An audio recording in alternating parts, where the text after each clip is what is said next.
Hello मेरे प्यारे बाल गोपाल नन्हे मुन्ने विद्यार्थियों लोग, आप लोग कैसे हैं? उम्मीद करते हैं कि आप लोग बहुत ही अच्छे होंगे और मस्त होंगे। और जिस तरीके से आप लोग अच्छे होंगे और मस्त होंगे वो हो नहीं हो, लेकिन पढ़ाई आपका जरूर अच्छे तरीके से चलना चाहिए, क्योंकि अब आपके एग्जाम का ज्यादा टाइम नहीं बचा हुआ है। मात्र 2 से 3 महीने बचा हुआ है और दिन गिनिएगा तो ज्यादा नहीं, 80 से 85 दिन होगा, वो भी पर डे आपके एक दिन घटते आ रहा है। ठीक है, जिसके लिए हम आपको बोर्ड की तैयारी करवा रहे हैं, जिसमें आपको हम ऐसा चीज को ही पढ़ा रहे हैं जो आपके एग्जाम में 100% वो आएगा, उससे अलग नहीं आने वाला है। तो हम वीडियो को स्टार्ट करने से पहले अपना परिचय आपको दे दें कि मेरा नाम है अंकुश कुमार और मैं इस अंकुश कंसेप्ट क्लासेस यूट्यूब चैनल के माध्यम से आपके लिए कुछ लेकर के आया है, जिससे आप अपने एग्जाम में बहुत ही अच्छे अंकों से पास करेंगे।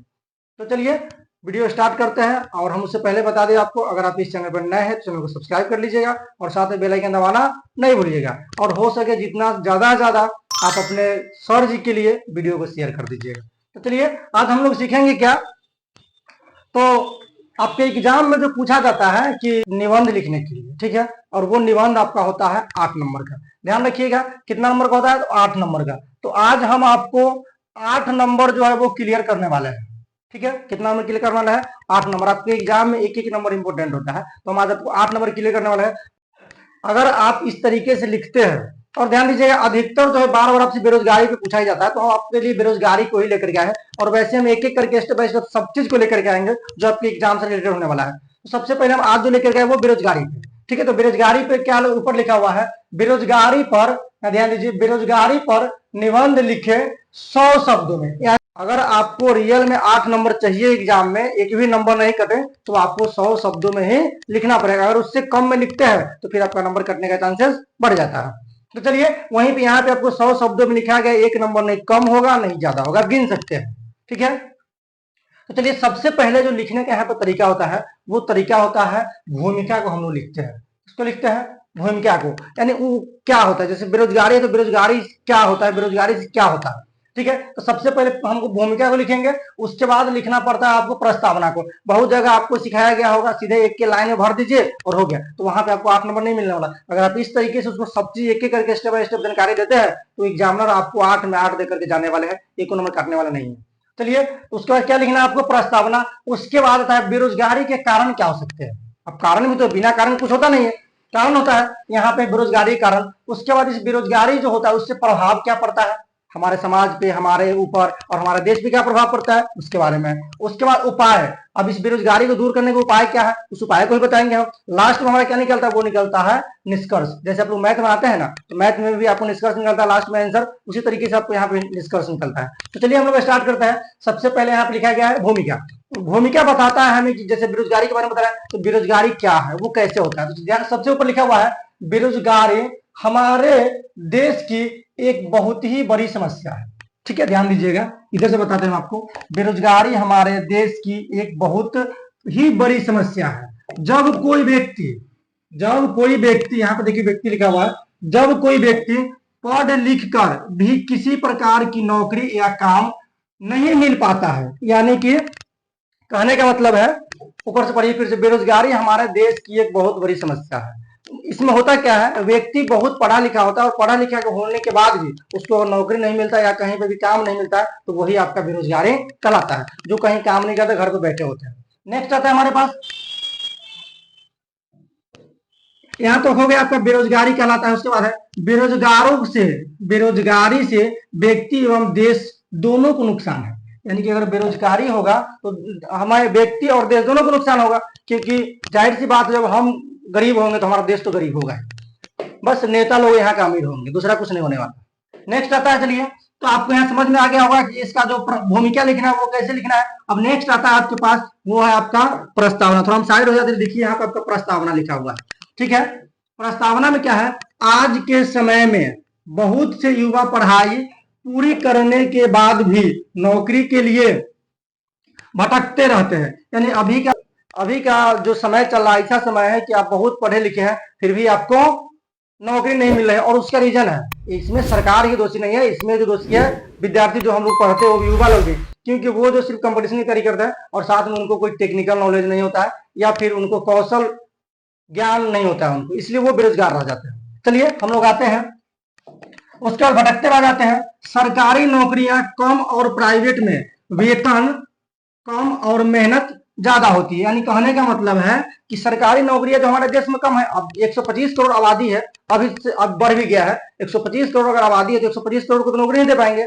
और सरकारी नौकरी और प्राइवेट नौकरी में जो है आपको काम ज्यादा करना पड़ता है और पैसा कम देना पड़ता है, पैसा, और वहां पे वेतन कम होता है। चलिए नेक्स्ट आता है हमारा, गांव में खेती बाड़ी पर निर्भर लोग भी बेरोजगार कहलाते हैं, क्योंकि उन्हें सालों भर काम नहीं मिल पाता है। अब चलिए कुछ लोग ऐसे भी होते हैं जो समाज में खेती बाड़ी कर लेते हैं, तो खेती बाड़ी करने वाले लोग भी क्या होते हैं, बेरोजगार होते हैं, क्योंकि उन्हें पूरे साल जो है काम नहीं मिलता है, साल में 2 बार काम मिलता है और उसी फिर अपना जीवन को यापन करते हैं, बस समय को अपना काट लेते हैं।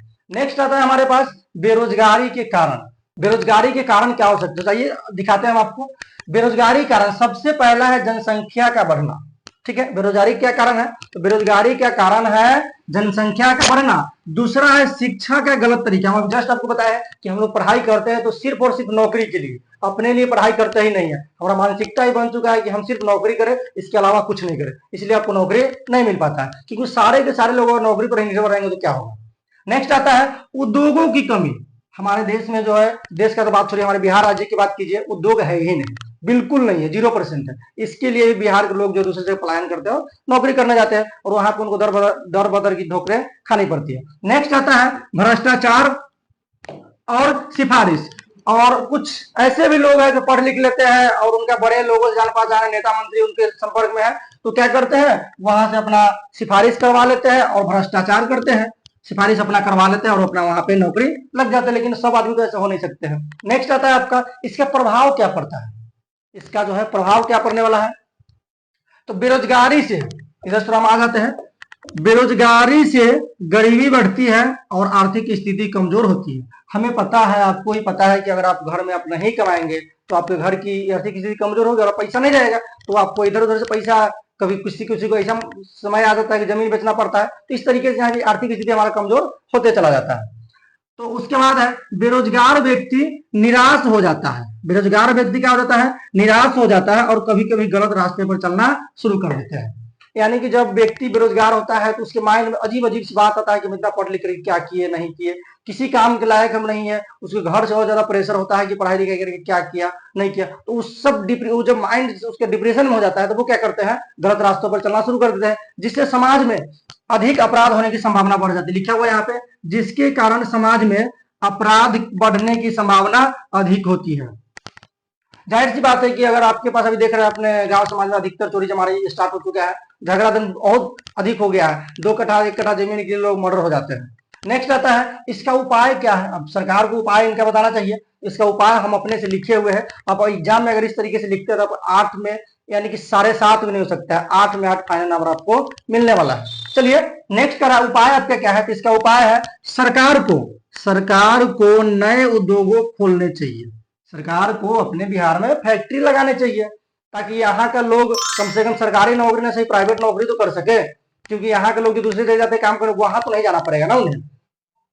ठीक है, खोलने चाहिए ताकि युवाओं को काम मिल सके, ताकि युवाओं को काम मिल सके, तथा शिक्षा को रोजगार से जोड़ना चाहिए। शिक्षा को क्या करना चाहिए, रोजगार से जोड़ना चाहिए और युवाओं को स्वरोजगार के लिए प्रोत्साहन देना चाहिए। और शिक्षा को रोजगार से जोड़ने का मतलब ये होता है कि जैसे कि अगर हम यहाँ पे पढ़ाई करते हैं तो हमें जो है किसी काम के बारे में नहीं बताया जाता कि आपको अगर आगे चलकर नौकरी नहीं होता है तो आप इस काम को कीजिएगा। जैसे अब नया नया आ चुका आईटीआई हो गया, इलेक्ट्रीशियन सब होता है तो सब आ रहा है, बट वो लोग बहुत कम लोग करते हैं। ठीक है, नेक्स्ट आता है हमारा, वही कर रहा है यहाँ पे, तो लोगों को और क्या करना चाहिए, सरकार को जो है युवाओं को स्वरोजगार यानी खुद का धंधा शुरू करने के लिए उसे प्रोत्साहन राशि देनी चाहिए, वो अपने किस्त बाय किस्त ले सकते हैं।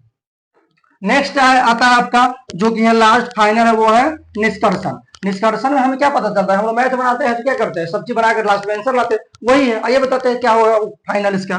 तो फाइनल है इसका, बेरोजगारी दूर करने के लिए सरकार और जनता दोनों को मिलकर काम करना होगा। जाहिर सी बात है, अगर सरकार ही काम करना शुरू कर दे और जनता सोया रहे, नहीं कहता भैंस के आगे 20 बजे भैंस पकड़ा है, तो जनता की सरकार कितना भी कुछ काम करे, अगर जनता नहीं जागरूक होंगे तो वहां पे भी संभव नहीं है। तो चलिए वही करा है, बेरोजगारी दूर करने के लिए सरकार और जनता दोनों का काम करना होगा।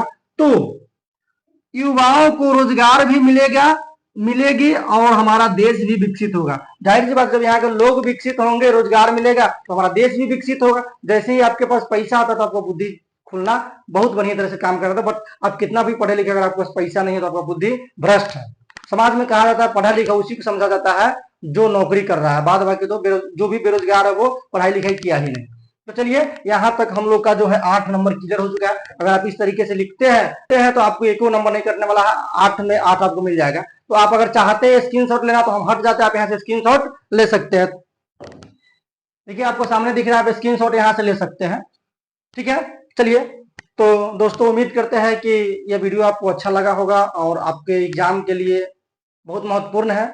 और हो सके तो वीडियो को जितना ज़्यादा शेयर कीजिएगा और अपने अगर आप इस चैनल पर नए, चैनल को सब्सक्राइब कर लीजिएगा और साथ बेल आइकन दबाना नहीं भूलिएगा। जय हिंद, जय भारत। मिलते हैं हम आपके लिए कुछ नए चीज को लेकर जो आपके एग्जाम से रिलेटेड होगा।